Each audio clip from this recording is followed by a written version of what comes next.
Perfect. All right, so like Christine said, my name's Tony Kirkby. I am the Director of Clinical Operations and Staff Development for the Society. Before I kind of jump over to my PowerPoint, and hopefully that works okay, my superior, Shelley Wharton, and I are on the Opera Healthcare Committee down in Columbus, and over a year ago, we kind of had the idea for this presentation. We learned very quickly, being part of that committee, that if there's 500 nurses in a room or in a committee meeting, there are 500 different ways that nursing functions and nursing departments are set up, and everybody works just a little bit differently. So we developed a panel of 3 people, and as you can see, it's just me today, and I'll talk as I jump into the presentation why that is, because you guys are just going to have me today. But I'm going to talk a little bit about how the nursing department structure is set up at the Society, located up in Medina, Ashland, and Huron counties. And then I'm also going to talk a little bit about another agency, Welcome House, up in primarily Cuyahoga County. So I'm going to share my screen. All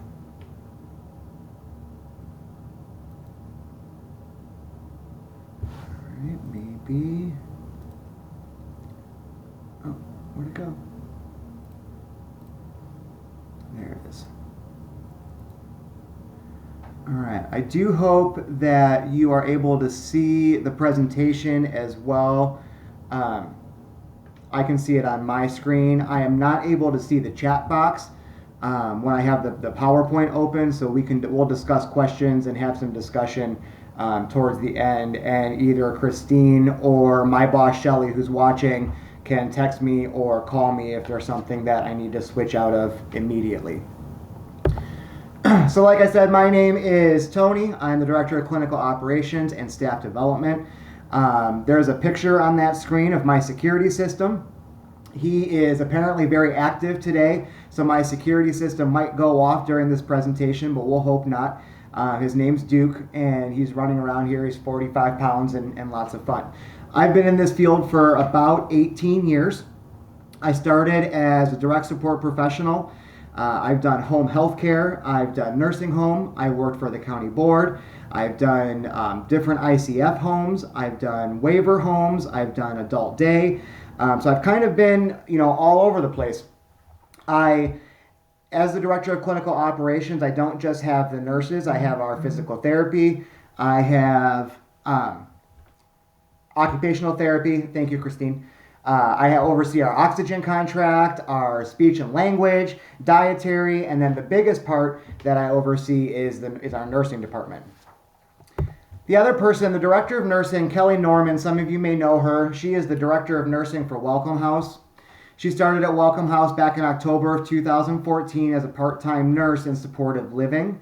Then she took over group homes that became full-time. At 2 of their ICFs in 2016, she was promoted to the Director of Nursing.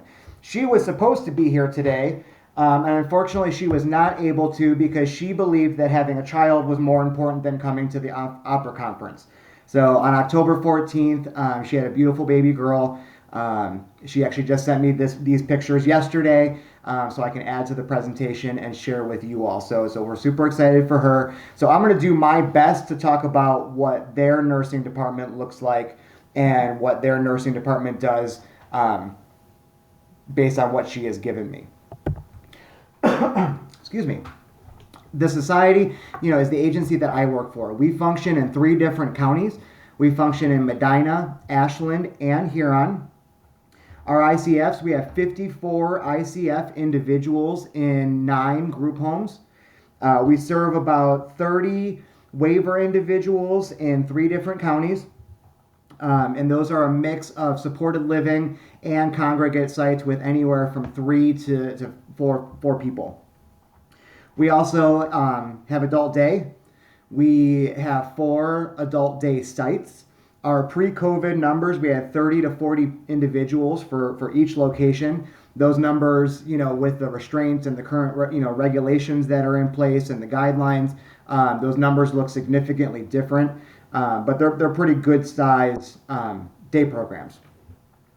The society functions, we have 4 LPNs, and then I am a registered nurse, and then our Associate Executive Director, Shelley Wharton, is also a registered nurse. So we have 2 RNs on staff.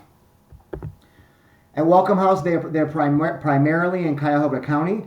They have 3 ICF sites that have a total of 21 individuals. They have 150 waiver individuals that they serve in 22 sites. And then she mentioned a few things about her ADS locations in an upcoming slide. As far as their nursing department, they have 1 part-time on-call LPN. They have a full-time RN, 2 part-time registered nurses, and a full-time director of nursing. So their makeup, their mix looks much, much different than ours does. Welcome House also has what's called the clinical review team, which is 2 RNs, a social worker, a program director, 2 chief officers, a QIDP, QA director, MUI and UIR internal investigator, and they meet every 2 weeks and discuss and troubleshoot any clients experiencing medical or psychiatric issues. They believe that it's a more holistic approach. They do sensory evaluations, they do staff training, they make referrals to specialists. They also have a medical care department which runs all of their appointments for their entire agency, and she says that they average about 100 appointments a week. There is a medical care supervisor who's the head of that department, who oversees the team and coordinates and follows up on all ICF and group home appointments. Their UIR committee has a QA director, the director of nursing, program director, QA team member, 2 chief officers, QIDP, behavior specialists, and they meet monthly to review all the UIRs in the agency. They identify trends and patterns, identify needs, they identify if there's medication issues that need addressed, or if there's more staff training, potential rights violations, causes and prevention plans, and they make sure that all the reporting requirements are met. The big, I hate to call it an elephant in the room, but the big non-funding area for nursing is the role of nursing in waiver. We at the Society believe that having nursing available in our waiver settings is a best practice. We provide that service to our waiver settings. So each of our waiver locations has a nurse assigned to that location. Their primary function is to serve as advice and counsel. They do some staff education. There's no funding for waiver and nursing in this type of role. So we provide it, we eat the cost of it. We do provide an advanced medication class to supervisors that goes a little bit more in depth in transcription, running appointments, psychiatric appointments, DNRs, adaptive equipment, and that's about a 3 or 4 hour course that we teach with all of the supervisors in the waiver settings. Because in the waiver settings, essentially the supervisor or the home manager or site manager or whatever your agency is calling that, they function in that nursing role.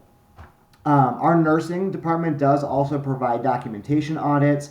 They do MedPass observations to ensure that staff are passing medications in accordance to the curriculum and the rule, and also my standards. I set very high standards for the staff. Each of my LPNs oversees or provides advice and counsel for 1 to 2 of our congregate waiver settings, or 2 to 4 of the supported living individuals. And again, we have those waiver settings in 3 counties, Huron, Ashland, and Medina counties. So my nursing kind of goes all over the place. At Welcome House, and she mentions it here too, because of budgetary cuts and supported living, nursing remains very limited. The DON provides in-depth training to each residential coordinator, the manager of the home. When I talked to Kelly, it sounded like the advanced medical class that I teach was very similar to the training that she does with her supervisors. Their QA team and the director of nursing complete in-home audits twice a year. There are work days every quarter in the residential homes where they send in 3 months of documentation, MARS, individual specific trainings, master signature logs, and they complete auditing and reviews of all of that documentation. The QA team and the director of nursing meet with the residential coordinator to review their documentation and provide on-the-spot feedback and retraining. The role of nursing in ICF, which is our largest piece of our puzzle that we have. We have nine ICF homes that have anywhere from 4 to 8 individuals in each site. Each of my LPNs is assigned to 2 or 3 of our ICF locations, and they function in the typical nursing role. They oversee, the overall healthcare coordination of the individuals living in the home. We use the delegated nursing curriculum, so our staff are passing the medications, but our nurses are coordinating the required appointments, making sure that we are meeting all of the required regulations. Each LPN has about 12 to 18 individuals that they oversee all of their healthcare needs. The role of nursing in ICF at Welcome House. So Welcome House has 3 ICF homes. They have Bellbrook, MTG, and Hilliard. MTG has a part-time nurse, and that would be one of the RNs. That's 20 to 30 hours. Bell and Hilliard have a part-time nurse, which is 28 to 35 hours that they oversee the healthcare needs. At MTG, they're delegating regular meds and a G-tube, and at the other homes, they're delegating medications, G-tubes, and insulin.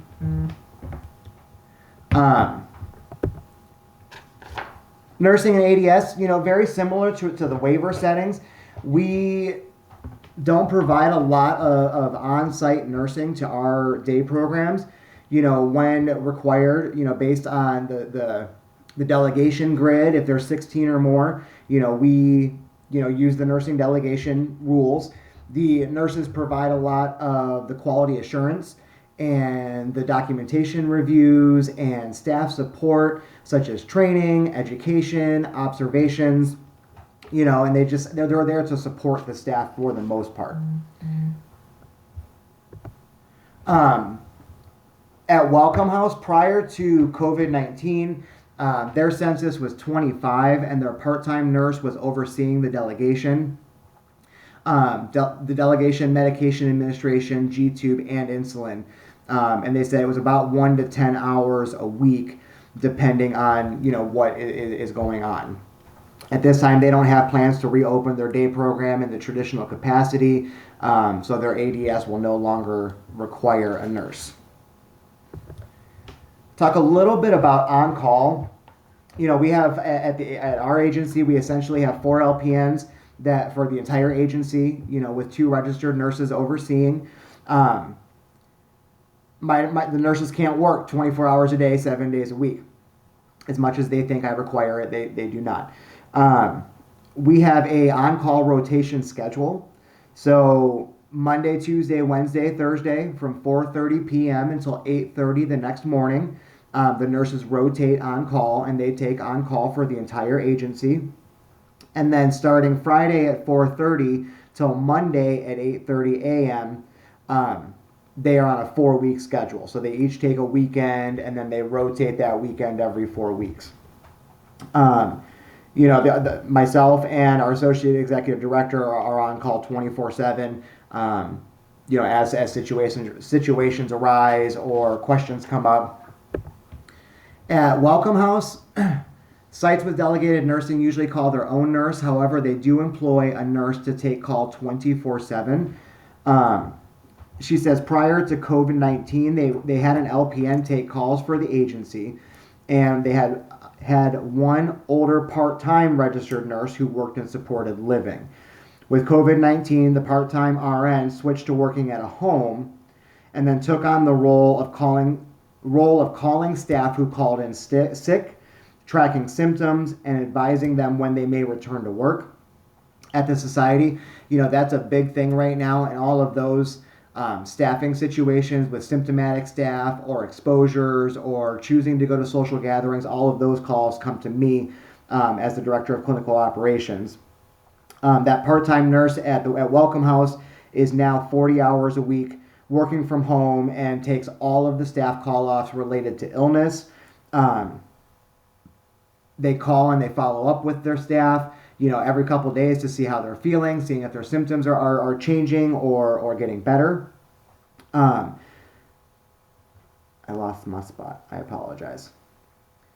She wrote in here that by having the staff call off to a nurse, it holds the staff or holds the DSPs more accountable because they have to call off to a nurse, and the nurse then checks on them frequently to see how they're doing. So she said that it's actually reduced the number of call-offs that their agency have had. The on-call nurse also follows up daily with any clients that are ill from the beginning to the end of the illness. Kelly said that that system seems to be working really, really well, that they have one nurse tracking all of the individual's sickness and the staff sickness, that they plan on continuing that process after COVID-19 kind of goes away, which is going to be quite some time. Medication administration, this was a challenge early on in the pandemic, but we currently offer 6 to 8 full classes a year. We have changed the bulk of our material to be taught virtually. So we teach that with the full class, we teach 3 days of material, and then on the fourth day is done in person, where we do all the return demonstrations. We do a couple other smaller things. We do the test administration, we do the course evaluation on that fourth day. We offer refreshers 1 to 2 times a month. Those are right now being done virtually for material. And then they schedule a time with one of the LPNs to complete the required return demonstrations. And then they submit that to me and it all gets entered into MAIS. As far as insulin, we do have 2 individuals in our agency currently that are receiving insulin. So we teach the insulin class, the Cert 3 class, as needed. We do have quite a few staff who have obtained and maintained their Certification 3. So we do a lot more refreshers for the Certification 3. We currently don't have any G-tube or J-tube individuals. So the staff that have that certification, we just offer the refreshers to keep that certification up, and we don't routinely schedule that class. At Welcome House, they teach 1 med class per month, and they're doing the classes in person. They cap off at 9 people during COVID, and 15 was pre-COVID times. They used to teach 2 med refreshers each month. One was a morning class and one was a PM class. They have about 400 DSPs that they have to accommodate into those classes. So they rotated their locations and times to accommodate all of those. Insulin and G2 classes are not scheduled ahead of time. They get scheduled a few weeks out based on the need. The big thing, and I was asked to add this to the presentation, not quite last minute, but a few weeks ago. The impacts of COVID-19. It has completely changed the way that we've done business. We've learned a lot. We continue to grow. We call them the Doomsday Preppers, and it's essentially our emergency preparedness committee. And, we get together periodically to work on our disaster response plan, our pandemic plan. We recently have stepped through the respiratory protection program and implemented that. So that was a huge undertaking. We've taken a very conservative approach. If staff go to social gatherings, we're putting them off, for a number of days or requiring them to utilize an N95 mask while they're working. We might require testing of the staff based on the situation. we are very blessed that we have a summer camp on our property that we didn't use this year because of the pandemic, and we are able to, our hospitals in our area are recommending that following a hospitalization, the person be isolated for 14 days in case they develop symptoms of COVID from being in the hospital. So we've been able to utilize our summer camp and our cabins to complete those isolations. And we've done that almost a dozen times with staff members since the pandemic began. It's a lot of work, to essentially open another site and utilize our camp as another site. But we believe that it has decreased our exposure to our homes. We have not had, knock on wood, and I'm going to knock on wood all day long, we have not had any positive cases inside of our homes from our individuals, so we're very, very grateful for that. As a director of clinical operations, I'm kind of overseeing the overall response, in our ICF homes, our waiver homes, our ADS, with the various directors, the director of residential, the director of our day programming, our associate executive director. She oversees and assists with a lot of the non-clinical impacts, such as funding, operations, some of the staffing things. Her and I speak. We have meetings 4 or 5 times a week to talk about various situations. We get our executive director involved for challenging situations. This entire pandemic has forced us, and I think that, the keynote and speaker talked a little bit about it. Pete talked about it. It's forced us to become creative, flexible, and adapt to a situation that is just constantly changing. The impact of COVID-19 at Welcome House, they have their emergency preparedness team, which is a group of administrators that meet weekly to discuss current state of affairs, issues related to COVID, planning, and policy development. They have an illness hotline where any client illness is called into the illness hotline, which goes to the OnCall nurse, and they follow up daily for the duration of the illness. Staff also must call off to nursing for illness related to call-offs. The RN triages symptoms, gives advice for treatment, and decides when staff may return to work. They also have an exceptions committee, which is a group of 4 administrators where all requests for client outings must receive approval. The group discusses, then decides if the client outing is appropriate or not. That's the big chunk of the material that I have, and I guess we're not done. My next slide is a video that my mentor Shelley Wharton shared with me a while ago, and I think it really fits. It's kind of a motivational video, and it really fits, I think, with the current state that we're in, and as healthcare providers.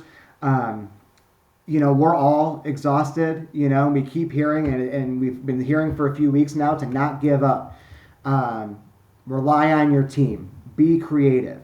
So I'm going to share the video, and then I'll stop my screen share, and hopefully we can get some dialogue or some discussion going through the chat on some of your thoughts. I'd love to hear about what your nursing department looks like. So maybe if you start kind of thinking about that. Challenges that you faced or creative ideas. That was the initial goal for this presentation, was to have a bunch of healthcare providers talk about what's working, what's not working. So after the video, I'll stop my screen share and we will have that discussion.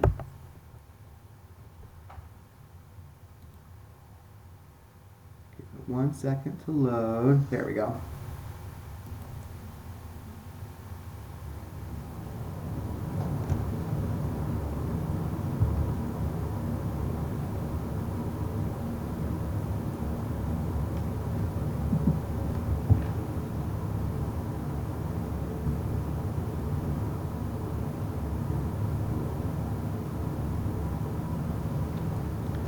Well, all right. Christine says you can't hear the sound. Give me 1 second.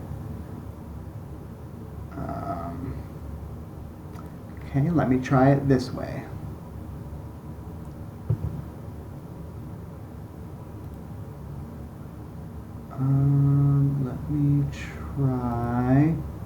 Let me try one other thing, and if this doesn't work, then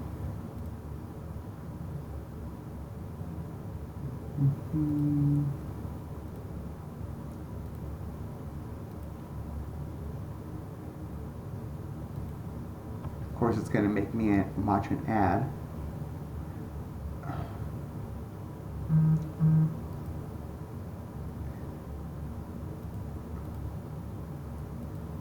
Alright, Christine says if I unmute myself.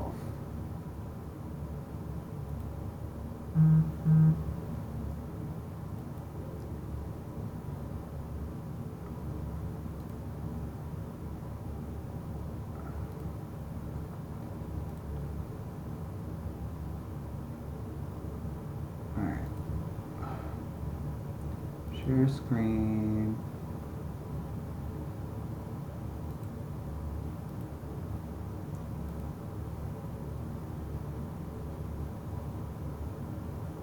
Every morning, you will have accomplished the first task of the day. It will give you a small sense of pride. It will encourage you to do another task, and another, and another. And by the end of the day, that one task completed will have turned into many tasks completed.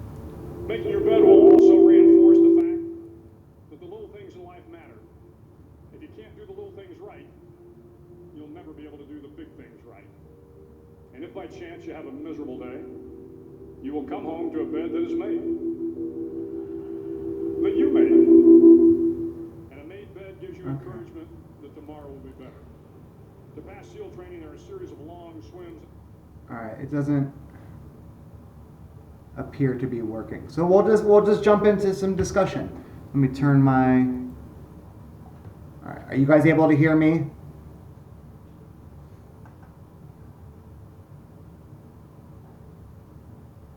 Yeah, Shelly, I'll send out the link to everybody because it is a really good video.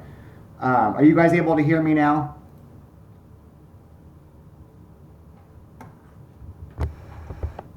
Okay, perfect. So let's look and see if we have any questions. What is the approach to visitation and outings? We've taken a really conservative approach with visitations and outings. We utilize the public health advisory.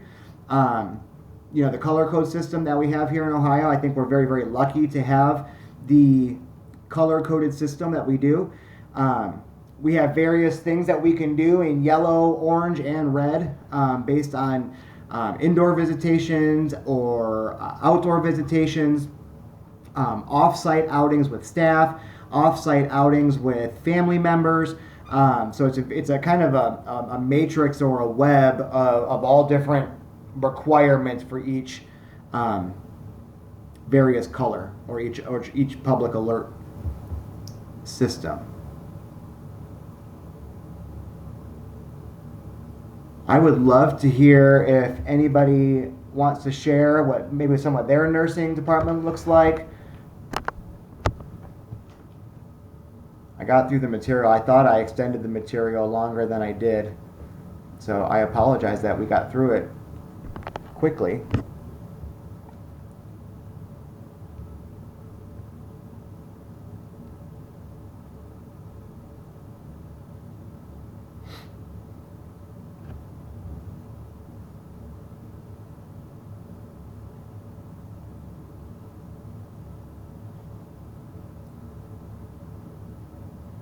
Hopefully the chat's not going because everybody's busy writing. Oh, talk about our COVID survey. I guess I should have brought it downstairs. We did, it's been 2 or 3 months now. We developed a COVID response survey that we sent out to all of our staff. We have about 200 staff and we got about 100 responses, so about half of our staff responded. But we evaluated how we were doing as leaders and what the perception was to our staff on how we were responding to the COVID-19 pandemic. I think it was 10 or 11 questions, but it asked the staff where they were getting their information. I was very surprised and concerned to see how many of our staff were truly relying on in-services or education that I put out either in writing or on our agency Facebook page, and they were using us as their primary source for information. It asked questions about, Had they adjusted the way they lived based on things that they learned at work or based on the type of job that they do? It evaluated our communication and how well we communicated or didn't communicate. I was really excited to see that overall the results were really good. The staff perceived that we were doing what needed to be done to keep everybody safe. Sometimes, especially early in the beginning, it was no sooner you would write education and develop a plan and develop something and implement it that 12 hours later, CMS or ODH or, any of those other entities would come out with something different. And you had to rewrite the entire, process. We're still seeing that where you just finished getting something done and you roll it out and you train your staff and you think everybody's got a good handle on it, and then it changes again. That's been one of the big frustrations, I think, for me, is how fast everything changes. So thanks for bringing that up, Shelley.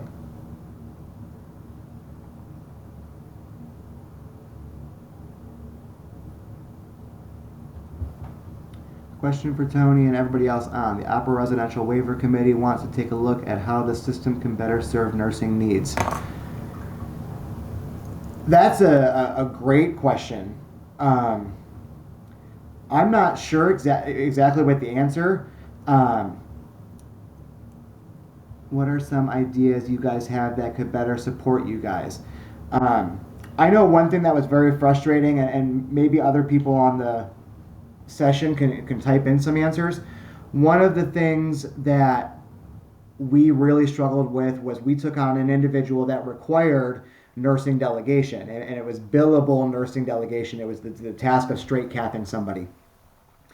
We were never able to figure out how to complete the billing for that. We had all of our documentation in a row, and finance was working with all the various entities. And it's still a year later, it still has not been resolved. And essentially, we're looking at all of those nursing services that were provided at the site. We're not going to get paid for. So I know that is a huge thing. And if there was the ability for a simplification of that billing process, we were told one thing in the beginning and then it changed and we were told something different.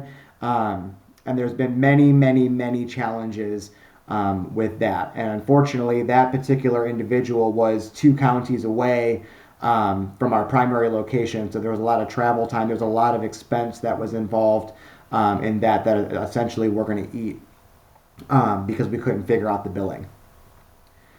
How do we deal with educating new staff who are just coming on board? We keep all of our current in-services, education, everything related to COVID in one location of our communication log that staff are required to read every single day. We're currently utilizing the DODD 8-hour training online for the initial onboarding. They communicate with the nurse when they start working at a site or the supervisor. There's multiple venues to get the information, but we're keeping everything that's current kind of in one section, and they're steered in that direction when they start working in a site to kind of play catch up.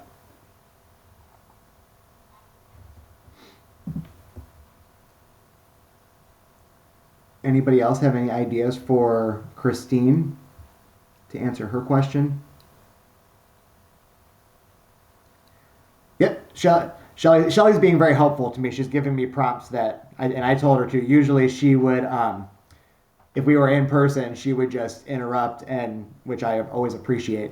So thank you, Shelly. Yes, one thing that was kind of interesting to see, and I'm not surprised by any means, is we have our medical committee meeting that meets quarterly, and we look at infections, we look at emergency room visits, and we look at medication errors. And one of the things that we have seen a huge decrease in is infections of all types. Our overall infections, I think, have dropped about 65%. Since the pandemic has happened. I believe that a lot of it is because people aren't going out. Our individuals aren't going out as much. They're not exposing themselves to different, infections. the increased use of PPE, the increased disinfecting of sites. I think those all play a factor, but we've seen a huge decrease in infections.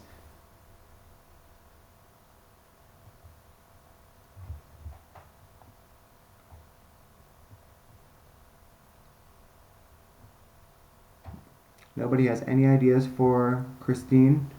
Christine, I do believe that I saw on my calendar somewhere, I can't recall now, that we do have a healthcare committee meeting coming up in the next few weeks, maybe.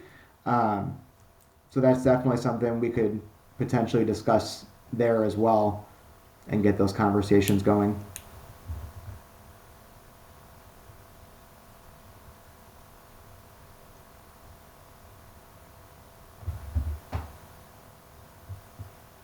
Anybody have anything else they want to share about their impact of COVID, or what their nursing department looks like, or did I share something that got your interest perked that you have more questions about, or maybe you guys are doing something that you believe is the greatest thing since sliced bread?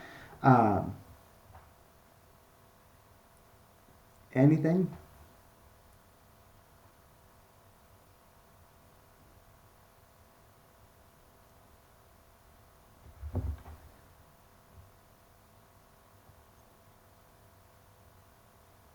Well, Christine, if there's no comments,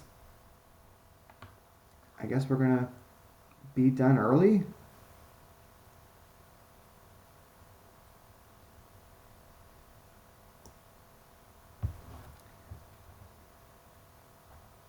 Thank you very much. Catherine says,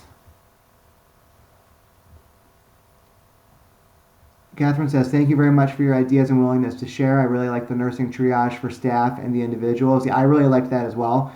I also liked the exception committee. It's a good idea. I plan on presenting both ideas to the powers that be. Awesome. Christine, Tony, anything you can suggest on moving the needle on this to have the powers that be to agree? Unfortunately, both of those things are not. Those were welcome house situations, or welcome house practices. I really like both of those ideas. So I don't really have an answer to how to move that needle. I can write down your name and get your contact information, Catherine, and I can maybe forward it to Kelly and see if we can get her to respond, via email. And she might be able to answer some more questions for you about that. Shelley, nursing support for waiver services. Funny there isn't a general support funding because the county boards, they still have nursing and they are getting away from serving individuals on site. I agree. We know having nursing technical support or advice and counsel is helpful to our staff. Yes, I agree. And that's why, like I said, it's unfunded. We don't get any funding to have nursing. As the push continues to be from those, to the lower restrictive environments, the waivers, the supported living, there's still a place for nursing, and it does not appear that that's ever really been a priority on anybody's radar. But our individuals have some challenges, and not all.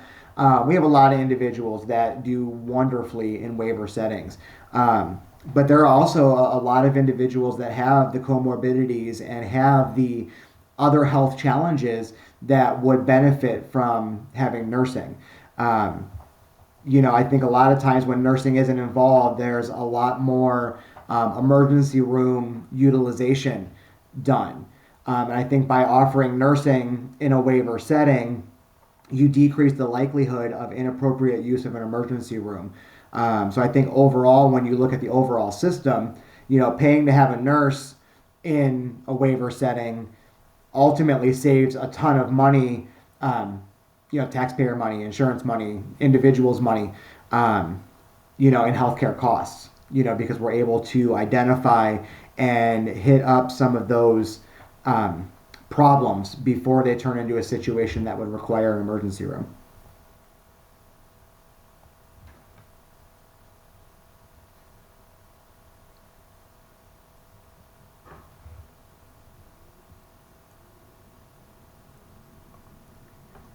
How do you keep the spirits of your nurses and boots on the ground up during these times? That's the ever-going challenge. Um, it's hard. Everybody keeps saying everybody's exhausted, everybody's tired. People want to let their guard down, but we know, as healthcare professionals, that right now that is not the time, or this is not the time to let your guard down.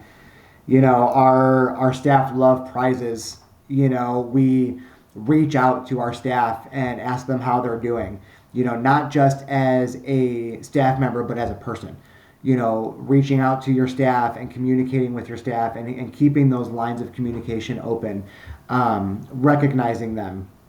Our leadership team at our agency is really good about making videos. I'm not so good at it, but they're pretty good about making videos on their phone and putting them out on the Facebook and the social medias, to function as cheerleaders for our staff. We have been trying, we have a staff appreciation committee that puts together little prize bags or prize, candy bags, and, leadership will deliver those to the homes. And a lot of those small interactions and those continuous small interactions, I think really help staff morale.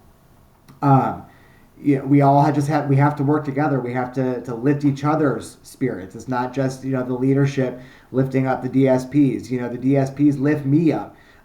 Because I look at how hard they're working and how much energy, and they keep me going, because I know that the work that we do at all levels of any agency is important. Everybody has a job that contributes to the greater scheme, and we all have to work together to lift all of us up.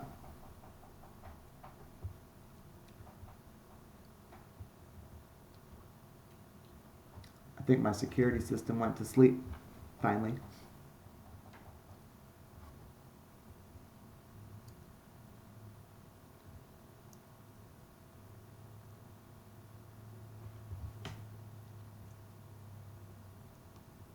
All right, anything else? Great question, Shelly. Type in the chat, how are you guys all doing during the pandemic? It's obviously very quiet. You're all very sleepy, apparently.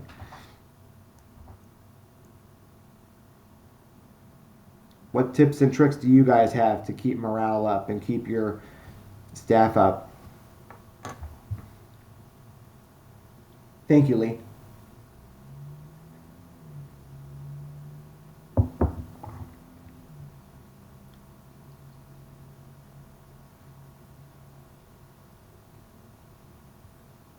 Nobody wants to share how they're doing or how they've been doing during the pandemic? Challenges they faced? Keeping a journal? Right? Could be a book someday. Absolutely.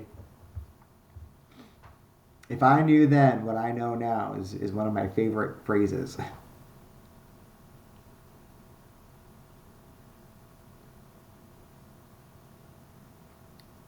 Watch out, Stephen King. Continuous pats on the back and small little gifts have helped our staff on hard days. Absolutely, Tina. Absolutely.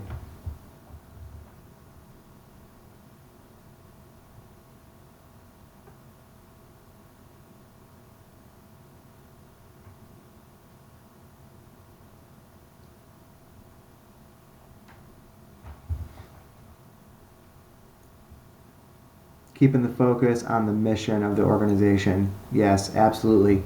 Absolutely. Feeling more innovative, constantly looking for new and innovative best practices. Yeah, I love that. Nick, thank you for that prompt. As my full title is the Director of Clinical Operations and Staff Development. So one of my big focuses of my position is staff education and staff training. And I've been pushing for a number of years to look at virtual training and online education and how can we utilize tools that are out there. And I've been unsuccessful in doing that. And then COVID happened. And it pushed a lot of us out of our comfort zone and forced us to go into areas that we didn't think we could do. So we do the virtual trainings. Like I said, I'm doing the med classes virtually for the most part. We still have the hands-on piece with the return demonstrations, the quiz or the test, and things like that. But we can do things virtually. Working from home, when we first started talking about working from home, I was a little scared. I was like, I can't work from home. There's no way I can work from home. I'm still going to need to go into the office every single day. And I learned very quickly that that is not the case. I can do 85% of my job from home. And I think that contributes to a little bit to my mental health, as we deal with all these changes and policy updates and the numbers increasing. Yeah, Shelly says, and we got funding for it. Yes, absolutely. Highlighting goodness. I like that universally. Absolutely.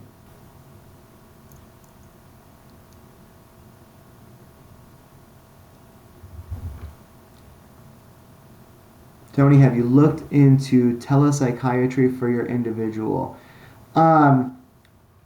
We have our psychiatrist has been doing a little bit of the telepsychiatry. We don't have a specific company that we go to for telepsychiatry.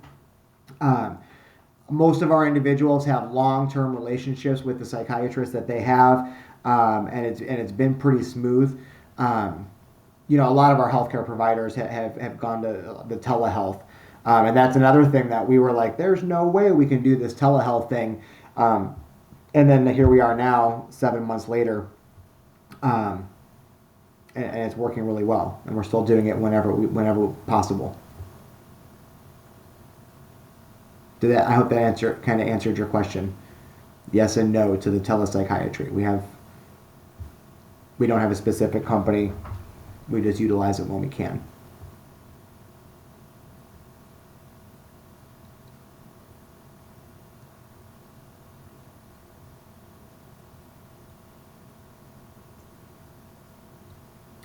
There are not many telepsychiatrists and counselors are not educated on the dual diagnosis. Yeah, finding psychiatrists in our field has always been a challenge, even before the pandemic. When you factor in, having that knowledge set of the dual diagnosis, the mental illness, and the DD, is a challenge. And then you factor in the insurance aspect as well, and it makes it even more challenging to find psychiatrists willing to take our individuals. We're pretty lucky, I believe, in Medina County, and we have some really good psychiatrists that work really well with our individuals, and they do a really nice job, and they take the insurance. But I know other counties really that's something they really struggle with.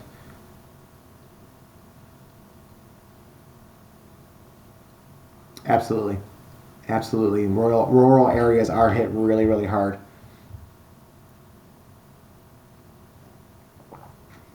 Yeah, I know there's telepsychiatrist companies out there that are phenomenal, and I've heard great things about them. We just haven't chosen to switch to something like that because we have the good relationships with our psychiatrists in our area.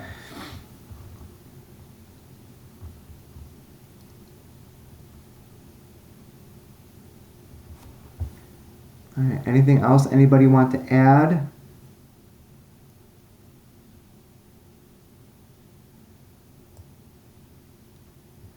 All right. Then with that, I will turn my camera off, and I imagine that Christine probably has something that if she has anything she wants to say. Once I figure out how to turn. Oh, there's the button. All right. So I'll turn that off. Maybe.